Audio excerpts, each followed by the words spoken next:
Hi viewers, ఈ వీడియోలో నేను మీకు చూపిస్తున్నాను రాయలసీమ స్పెషల్ అనపగింజల కర్రీని. ఈ కర్రీ అయితే చాలా టేస్టీగా ఉంటుంది. ముందుగా అనపగింజల్ని కుక్కర్లోకి తీసుకోండి. నేనైతే 1 కేజీ కాయను ఒలిచి గింజలు అయితే కుక్కర్లోకి తీసుకున్నాను. తీసుకున్నాక 1.5 టీ స్పూన్ కారాన్ని, 2 టీ స్పూన్ ధనియాల పొడిని, తగినంత ఉప్పుని, పసుపుని వేసి తగినంత నీళ్లు పోసి 1 టేబుల్ స్పూన్ ఆయిల్ వేసి మూత పెట్టి బాగా మెత్తగా గింజలు మెత్తగా అయ్యేంత వరకు ఉడికించుకోవాలి. నేనైతే 6 విజిల్లు అయితే పెట్టాను. చిన్న నిమ్మకాయ సైజ్ అంతా చింతపండునైతే నానపెట్టుకోవాలి. ఆ తర్వాత ఒక ఉల్లిపాయను తీసుకొని సన్నగా కట్ చేసుకొని రెడీగా ఉంచుకోవాలి. 2 టమోటోలను కూడా సన్నగా కట్ చేసుకొని రెడీగా పెట్టుకోవాలి. ఆ తర్వాత ఒక 5, 6 వెల్లుల్లిని దంచి రెడీగా పెట్టుకోవాలి. ఆ తర్వాత ఒక కడాయిని తీసుకొని నూనె వేసి నూనె వేడయ్యాక కొంచెం వడియాన్ని అయితే వేసుకోవాలి. వడియం బాగా వేగాక అందులోకి దంచి పెట్టుకున్న తెల్లగా వెల్లుల్లిని కూడా వేసి బాగా వేయించుకోవాలి. వెల్లుల్లి వేగాక హాఫ్ టీ స్పూన్ జీలకర్రని వేసుకొని వేయించుకోవాలి. ఇదంతా బాగా వేగాక మనం సన్నగా తరిగి రెడీగా ఉంచుకున్న ఉల్లిపాయ ముక్కలను వేసి లైట్ గోల్డెన్ బ్రౌన్ కలర్ వచ్చేంత వరకు బాగా వేయించుకోవాలి. ఉల్లిపాయలు ఎంత బాగా వేయిస్తే టేస్ట్ కూర కర్రీ అంత బాగుంటుందన్నమాట. ఉల్లిపాయలు బాగా వేగాక మనం సన్నగా తరిగి పెట్టుకున్న టమోటో ముక్కల్ని కూడా వేసేసి టమోటోలు బాగా మగ్గే వరకు బాగా వేయించుకోవాలి. ఇప్పుడు ఉల్లిపాయలు అయితే వేగిపోయాయి. పావు టీ స్పూన్ పసుపునైతే నేను ఇక్కడ వేసాను. ఏ కూరలో అయినా పసుపు వేయడం చాలా ఇంపార్టెంట్. ఈ పసుపులో యాంటీ ఆక్సిడెంట్స్ ఉంటాయి. ఇదైతే పసుపు యాంటీబయోటిక్ అని కూడా మీకు బాగా తెలుసు. ఇమ్యూనిటీని పెంచుతుంది. ఇంకా పసుపు వాడడం వల్ల క్యాన్సర్ని కూడా నిరోధించవచ్చు. టమోటో ముక్కలు వేసి బాగా మగ్గాక మనం ఉడికించుకున్న గింజలను అయితే ఇందులో వేసేసి కలిపేసుకోవాలి. టమోటో ముక్కలు మగ్గడానికి అయితే కొంచెం టైం తీసుకుంటుంది. ఎందుకంటే హైబ్రిడ్ టమోటోలు నార్మల్ లోకల్ టమోటోస్ కంటే మగ్గడానికి ఎక్కువ టైం అయితే తీసుకుంటాయి. మూత పెట్టి ఉడికిస్తే ఒక 3-4 నిమిషాలకైతే మగ్గిపోతాయి. నేనైతే మూత పెట్టి ఉడికిస్తాను. టమోటోలు ముక్కలు వేసాక మూత పెట్టి ఉడికిస్తాను. ఈ టమాటో ముక్కలు బాగా మగ్గాక మనం కుక్కర్లో ఉడికించుకున్న గింజల్ని నీళ్ళతో పాటు ఇందులోకి వేసేసి కలిపేసుకోవాలి. మూత పెట్టి ఉడికిస్తున్నాను. ఉడికించాక మధ్య మధ్యలో గరిటతో కలుపుకుంటూ ఉండాలి, లేదంటే అడుగంటే ఛాన్సెస్ ఉంటాయి. మంటని మీడియం టు లో హీట్ మధ్యలో అడ్జస్ట్ చేసుకుంటూ అప్పుడప్పుడు గరిటతో కలుపుకుంటూ మగ్గిస్తే తొందరగానే మగ్గిపోతాయి. ఇక్కడైతే టమోటో ముక్కలు మగ్గిపోయాయి. ఇప్పుడైతే కుక్కర్లో ఉడికించుకున్న గింజల్ని నీళ్ళతో పాటు ఇందులోకి వేసేసి కలిపేసుకోవాలి. నేనైతే కుక్కర్లో నుంచి కడాయిలోకి ట్రాన్స్ఫర్ చేసేస్తున్నాను. నీళ్ళతో పాటు గింజల్ని వేసేసి బాగా గరిటతో కలిపేసుకొని ఉప్పు కారం సరిపోయిందో లేదో ఒకసారి చెక్ చేసుకోవాలి. ఇప్పుడు మనం నానబెట్టుకున్న చింతపండుని గుజ్జు తీసి పల్ప్ తీసేసి ఇందులోకి కడాయిలోకి అయితే వేసేసుకోవాలి. చింతపండు గుజ్జుని వేసేసాక అందులోకి ఉప్పు సరిపోయిందో లేదో చెక్ చేసుకోవాలి. ఈ రెసిపీలో చింతపండు గుజ్జుని యాడ్ చేయడం చాలా ఇంపార్టెంట్.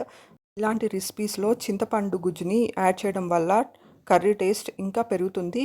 పులుపు మరీ ఎక్కువ కాకుండా అలాగని మరీ తక్కువ లేకోకుండా కరెక్ట్గా సరిపోయేలాగా వేసుకోవాలి. నేనైతే ఇక్కడ చింతపండు గుజ్జుని అయితే యాడ్ చేయబోతున్నాను. చింతపండు గుజ్జు యాడ్ చేసేసాక అందులోకి ఉప్పు సరిపోయిందో లేదో చూసుకొని ఉప్పుని కూడా అడ్జస్ట్ చేసుకోవాలి. చింతపండులోంచి పల్ప్ తీసేసి అందులోని వేసినంత తొక్కనంతా పడేయాలి. ఆ నీళ్ళని మాత్రం యాడ్ చేయాలి. తొక్క మాత్రం వేయకోకూడదు. పులుపుని మాత్రం యాడ్ చేసి ఉప్పునైతే అడ్జస్ట్ చేసుకోవాలి. తగినంత ఉప్పుని వేసి మూత పెట్టయితే ఉడికించుకోవాలి. నేనైతే ఈ కర్రీని చపాతీలోకి చేస్తున్నాను. చపాతీలోకి మరీ పల్చగా లేకోకుండా అలాగని మరీ ఎక్కువ తిగ్గాను లేకోకుండా మీడియం కన్సిస్టెన్సీ వచ్చే వరకు ఉడికించుకుంటాను. మీరు రైస్లోకి ఇంకా ఇడ్లీకి దోశలోకి అయితే కొంచెం కర్రీ గ్రేవీ ఉండేలాగా కొంచెం ముందే ఆఫ్ చేసుకుంటే సరిపోతుంది. నేనైతే చపాతీలోకి చేస్తున్నాను కాబట్టి మా పిల్లలు ముద్దగా తినడానికైతే ఇష్టపడతారు. ఉప్పునైతే అడ్జస్ట్ చేసేసి మూత పెట్టి కొంచెం థిక్ కన్సిస్టెన్సీ వచ్చేంత వరకు నేనైతే ఉడికించుకుంటాను. మూత పెట్టి ఉడికించుకుంటాను. మంటని మీడియం హీట్లోకి అడ్జస్ట్ చేసి కొంచెం సేపు ఉడికిస్తే చపాతీలోకి సరిపడా గ్రేవీ కన్సిస్టెన్సీ అయితే వచ్చేస్తుంది. అంతే. టేస్టీ అండ్ హెల్తీ అనపగింజల కర్రీ రెడీ అయిపోయింది. చూడండి, చూడడానికి చాలా కలర్ఫుల్గా ఉంది కదా. ఈ కర్రీ అయితే చపాతీలోకి చాలా బాగుంటుంది. మా పిల్లలైతే చపాతీలోకి తినడానికైతే ఈ రెసిపీని చాలా ఇష్టపడతారు. ఇంకా ఈ గింజలు అయితే చాలా హెల్తీ. వీటిలో ప్రోటీన్, విటమిన్స్, మినరల్స్ అధికంగా ఉంటాయి. నేనైతే చపాతీతో ఇచ్చానంటే మా పిల్లలు ఇష్టంగా తింటారు. లంచ్ బాక్స్లోకి ఇలా చపాతీతో పాటు ఈ కర్రీని పెట్టామంటే పిల్లలు ఇష్టంగా తినేస్తారు. ఇంకా చాలా హెల్దీ కూడా. సో ఇలాంటి రెసిపీస్ చేసి ఇచ్చారంటే పిల్లలు లంచ్ బాక్స్ని అయితే కంప్లీట్ చేస్తారు. ఈ రెసిపీ నచ్చితే ట్రై చేసి చూడండి. ఈ రెసిపీ చాలా హెల్దీ అండ్ టేస్టీ కూడా. నేనైతే ఈ రెసిపీని చపాతీతో పాటు సర్వ్ చేస్తాను. మా పిల్లలకి లంచ్ బాక్స్లోకి పెడతాను.